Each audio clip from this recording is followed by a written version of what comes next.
So as of right now, there is a growing list of US lawmakers that are not happy with the SEC. No, it's not just XRP holders or people favoring Ripple in the case versus the SEC, but actual US lawmakers are not happy. I'm going to tell you about a letter that was just written by more US senators and what they pointed out about the SEC's lack of transparency and some of the information they put out in a bulletin that I actually reported on several months ago, and why they're not happy about it. Now, this letter and what it concerns is the crypto space. So for this channel, it's definitely something to pay attention to. And Elon Musk is back in the news, being sued for $258 billion. I'm going to tell you who is suing him and why, because it concerns cryptocurrency. In other news, speaking of Elon Musk, we're going to talk about what his plans are for Twitter and cryptocurrencies.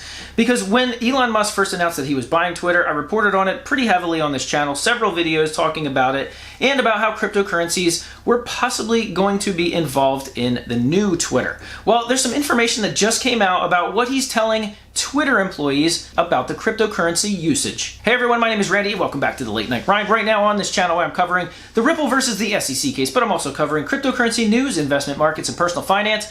So if any or all these topics interest you, make sure you hit that subscribe button and join the Late Night Grind community. We're almost at 100,000 subscribers. I'd really appreciate it that if you are not subscribed, you hit that subscribe button and join the channel. Also, the best thing to do is support the YouTube channel.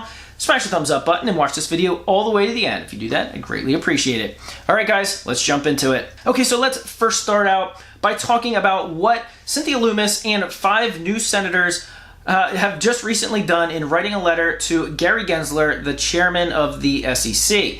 Now, they are 5 new senators that are already joining a list of mostly Republicans that have been opposing Gary Gensler and the SEC's lack of transparency in how they're going after essentially their selective enforcement, regulation by enforcement policy, specifically against the crypto space. So these senators recently wrote a letter to Gary Gensler, and they were talking about what was essentially a bulletin back a couple of months ago labeled SAB 121. And in this bulletin, the SEC laid out how they wanted exchanges, people like Coinbase, like Robinhood, they wanted them to list any digital assets that they had on their balance sheets as liabilities. And there was a lot of people that were concerned about that. And it's not necessarily that rule that was the concern. It was the fact that the SEC did this through a bulletin to the rest of their organization, and they wanted this to be thought of as essentially something that could be enforced. Now, this is what the US senators are actually angry about for the SEC. And they said, in fact,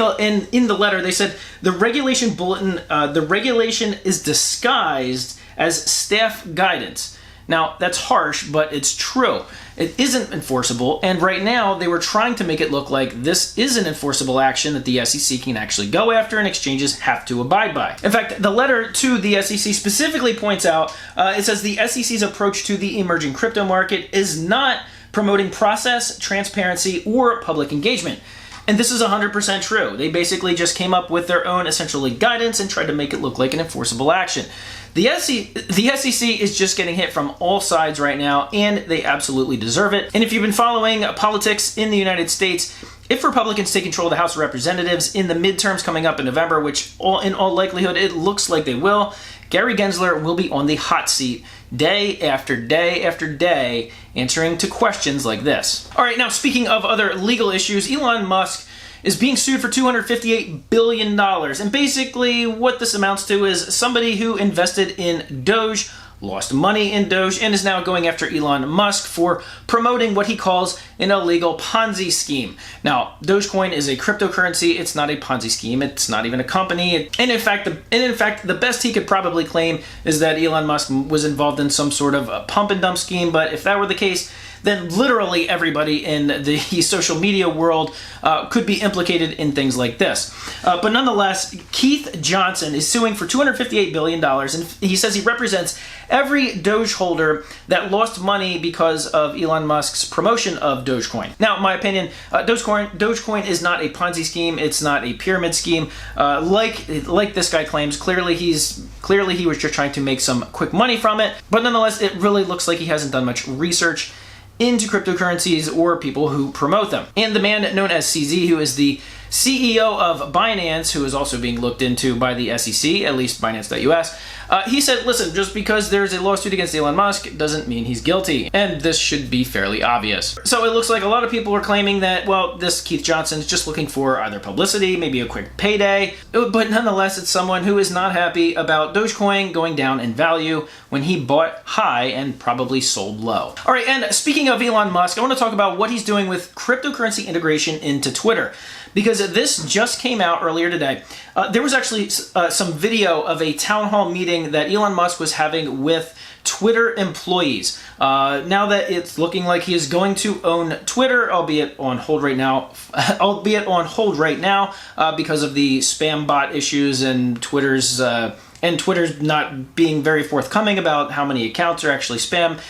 Nonetheless, Elon Musk is still moving forward with some of his thoughts and ideas. So the video just came out today, and he was talking about a few things, but mainly cryptocurrency integration into Twitter. And what the thoughts are is that he wants to make Twitter essentially become an indispensable part of our lives. At least that was part of the analysis. So on Twitter right now, you can tip other people in Bitcoin if they have that set up already. Well, Musk wants to dramatically expand it. He basically said he wants to integrate the cryptocurrencies into Twitter so that users can send money back and forth seamlessly. And not only that, he wants to integrate a payment processor for micropayments. So you could essentially use your wallet on your Twitter account to pay for things online.